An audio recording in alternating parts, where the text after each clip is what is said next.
Hello, welcome to a review of Metroid Dread.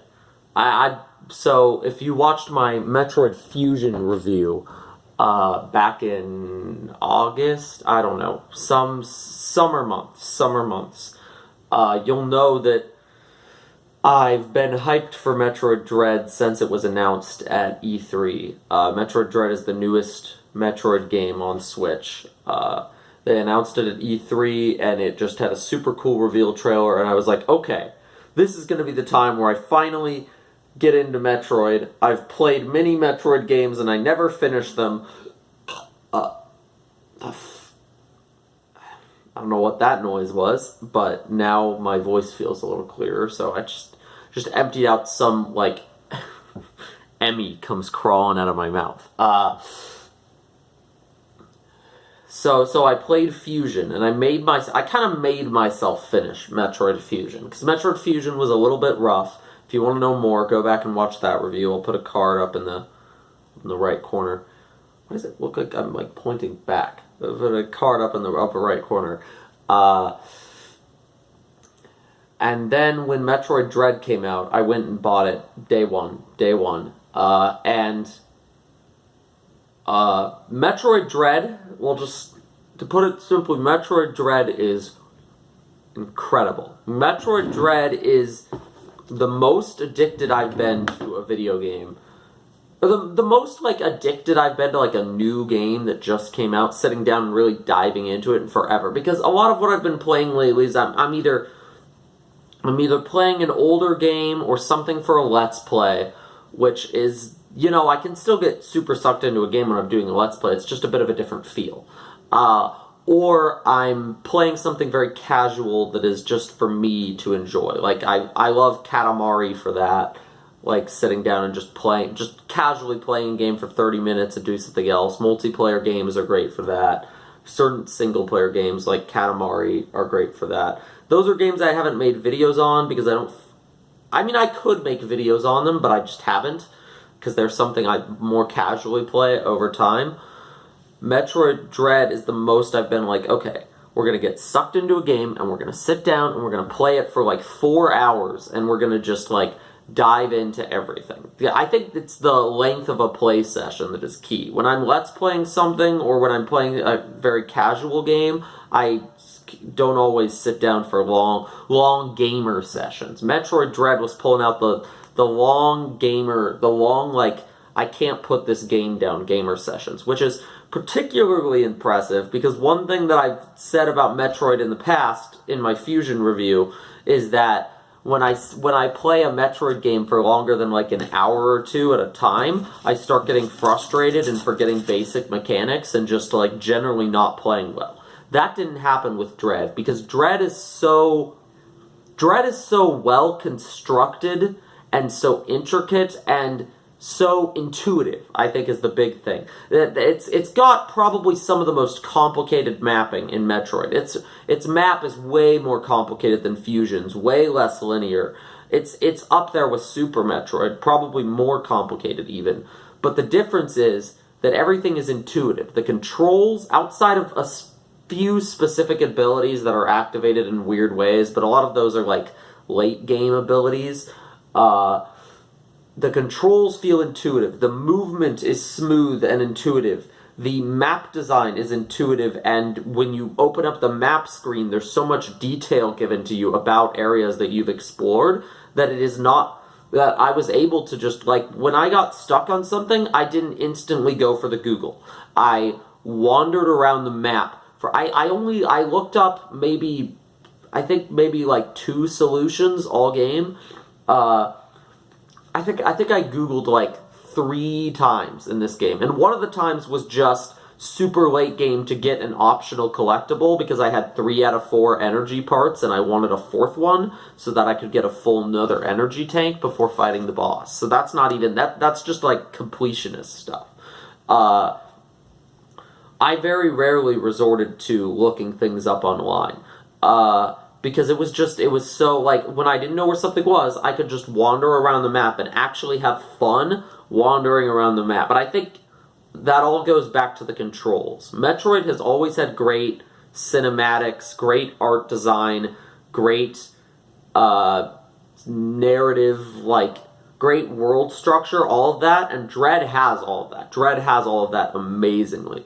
But the thing that kept me hooked and kept me playing these like long hour play sessions and putting like 15 hours into the game when I could have just stopped at like 10 hours and like cut my playtime down by just looking things up and like rushing through it, which is kind of what I did with Fusion. The fact that it controls like a modern game. I don't know why I was coming across angry, but it makes me more annoyed about old Metroid games not controlling well. Like, every other, like, Fusion had some things that I didn't like about the controls. Samus, like, not Samus Returns, I haven't played Samus Returns. Super Metroid, Fusion, they all had things I didn't like about the controls. Dread controls so well. Everything controls so well, and when I messed up inputs and messed up, like, control mechanics, you always feel like it's your fault, not the game not working correctly. The only abilities that I didn't really like the way they controlled were the grapple beam and some of the, like, highly complex Shine Spark, like, activating stuff. And that was more because they required clicking the sticks down, and I have crappy Joy-Con sticks are crappy.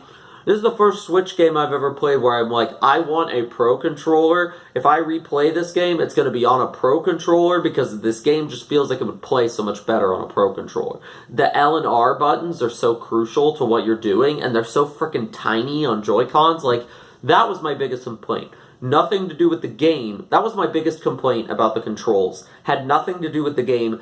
Everything to do with Joy-Cons being bad. With Joy-Cons being bad for intense, highly... I mean, the game's kind of... I've heard it said that it's kind of the anti-Nintendo game in that way, and it's true that they use, like, every single button on the controller, and it can be, like I'd imagine for a novice gamer, I'd imagine for somebody who hasn't played Metroid or something, it would be a bit hard to keep track of, and that's why I'm glad I went through Fusion and I finished Fusion, but that game... You saw it in my title, was me learning to love Metroid. Dread is I love Metroid. And it's not just I love Metroid, it's that, oh my god, I can acknowledge the game is an absolute masterpiece. It's up for Game of the Year this year at the Game Awards, and I think it should win. It's my Game of the Year. I just haven't played a game this intricately well crafted in a while. Every single part of it, every, like, pathway that leads to another pathway, every section of the map and the way it connects to other sections, all the, like, hidden objects, and it's just perfect Metroid design. I love it so much. It's hard to even, like, talk about what I love about it, because what I love about it is everything. Everything is amazing. And for the first time, it feels like I'm playing a Metroid game with all the advantages of previous Metroid, but without any of those annoying flaws that stick with Metroid games. Wall jumping finally works well. Imagine that. Every other Metroid game, I'm like, get this wall jump to work. Get this wall jump. Dread, just boom, boom, boom, boom, boom. It's just so fluid. It's just so the counter mechanic works great. I'm terrible at it, but that's my fault. I'm just bad at countering. The mechanic itself works great. You can do it while moving and, like, run and counter into enemies, and just, it does, like, a cinematic zoom in for you to, like, shoot them afterwards. It's so fun. Despite being a 2D game, the, like, cinematic nature of it and the way that she, like the cutscenes in battle where the game has quick time events, but they're not, oh, press the button that pops up on the screen, quick time events. They're completely natural, like, in combat, like, oh, you countered somebody, and now you're going into an animation where you have to shoot them at the right time. You have to counter at the right time when you see the right thing glowing, and you have to shoot them at the right time, and it's intuitive, rather than flashing a button prompt on screen. This game barely ever gives you button prompts. It doesn't hold your hand in any way. It's just like, here are your abilities, here's how they work, read context clues, and it makes combat feel like a puzzle. in a good way. Like, Fusion had way too many bosses and only a handful of them were good. Dread has a couple repeating bosses and only a few, like, big main ones. And the big main ones are pretty entirely good. I think, and minor spoilers, but also it's been all over the marketing, Kraid is in this game. And I think Kraid is honestly probably one of the worst boss fights. I don't know. I found that one kind of irritating, just because he's a little projectile. But I found him irritating in Super Metroid too. So I think I just don't like the style of a Kraid fight, but I can't deny that it's well made. I can't deny all of the fights are well made. The final boss is as hard as I think a boss fight can be in a game without being unfair nonsense. Because Samus in this game gets to a level where she's more powerful than she's ever been in any other Metroid game. She has more abilities, more stuff, more crazy powers.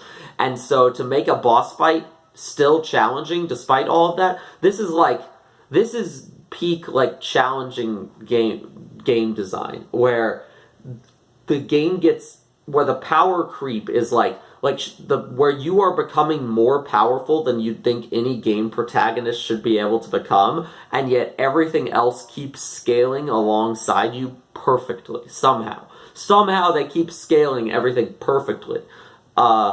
And, like, presenting you with new challenges, even just within the, like, Emmy mechanics. So there's a central mechanic of this game is that there are these Emmy zones where these robots chase you down and you can't kill them. You can counter them, and it's a very specific timing to counter them. But most of the time you're just running in fear. The way that they keep making the Emmy zone, they keep finding the new ways to make the Emmys more difficult, and when they're out of ideas to make them more difficult, they stop using them. They don't make them the whole gimmick of the game. At a certain point, you aren't really fighting them anymore. You go, and these Emmy zones sprawl throughout each section of the map has one Emmy zone, and the Emmy zones sprawl throughout the entire map. You're going in and out, in and out, in and out of the Emmy zones, to the point where it's incredible how they were able to program an AI that would even navigate through all of these zones without being able to leave them, because they're enmeshed into the level design, and you have to go in and out constantly. Even after you've defeated the Emmy, you're going in and out. You're just not under threat of robot. And the aesthetic for these Emmy zones are so good. You always know immediately when you're going in, and not just because of the creepy sound design, because of the white, like, sterile look of these areas. Suddenly you're going from, normal Metroid area to, scary robot area, and they are scary. They're freaking smart, and they are hard, and you will die to them many, many, many, many times. But what's nice is when you die to them, the game just sends you back to the entrance where you first entered the Emmy room. You don't get sent all the way back to your last save. Because this game still has save rooms, and it still sends you back to save points when you die, but it's like any other Metroid game, but the difference is it's not unfair about it. When you die to an Emmy, it sends you back to the beginning of the Emmy zone. When you die to a boss, it sends you to the room before the boss. So when the challenge is puzzles and you die, you will have to do certain things again. But when the challenge is enemies, bosses, you're not redoing stuff you've already done. You're not re-watching cutscenes. Like, it's basic modern game design, but it's something older Metroid games lack. Another flaw that this game has fixed. This game fixes all the flaws of Metroid and replaces them with perfect, buttery, smooth modern game design. Honestly, the kind of smooth game design that Nintendo is not usually very well known for. Like, Nintendo makes great games, but they tend to make games that feel like they could have come out 10 years ago, if you know what I mean. Like, just mechanic-wise. They've gotten better about that in the Switch era. Like, Breath of the Wild's world makes it feel like a more modern game. But Dread feels like, even though it's a 2D game, it feels like a modern shooter. Like a modern puzzle 3D shooter. It takes the innovations of Metroidvanias for the past, 20 years and is like, we have a bar to climb up to. We're not just trying to surpass old Metroid games. We're trying to surpass all the Metroidvanias that have come since Fusion came out almost 20 years ago. And it does. It's the best. It's my favorite Metroidvania that I've ever played. It's not just my favorite Metroid game, but my favorite Metroidvania that I've ever played. It's truly an incredible experience. How they keep just like building like the way the difficulty builds, like the Emmys, you get ways to kill them in each zone, but even killing them is like this challenge that increases every time, because it's not just shoot the mega laser at them and they die. It's like you have to charge up the mega laser. They just find ways to make every area build upon itself, every Emmy zone build upon itself, every boss fight and like recurring boss fight builds upon itself in like perfect Metroidvania game design. It's basically a perfect game. Well, the criticisms I have about it are teeny tiny weeny control nitpicks. I don't know what I was just doing there, but that's like, it is a 10 out of 10 game. It's a 10 out of 10 perfectly made Metroidvania game that everyone who is interested in the genre should play. Everybody who's interested in the genre probably already has, but even if you're not, even if you've been like, Metroid's scary and intimidating, this game is intimidating, but it feels modern enough. You're not going to be fighting the game's mechanics. You're just going to be along for the ride, and you will enjoy it. I think anyone who plays it will enjoy it. And anybody unless you're somebody so unfamiliar with video games that like a challenging game is going to really like mess with you, unless you very much can't play hard games, Metroid Dread is for you, and you will enjoy it. Even if you've never played another Metroid game before, I can feel confident in saying you will enjoy it. And this, like, its game design is so good and so intricately well made, like a work of art, a real work of art, that it's hard for me to imagine. I haven't played any of the other Game of the Year nominees, but it's hard for me to imagine any of them being this well finely crafted.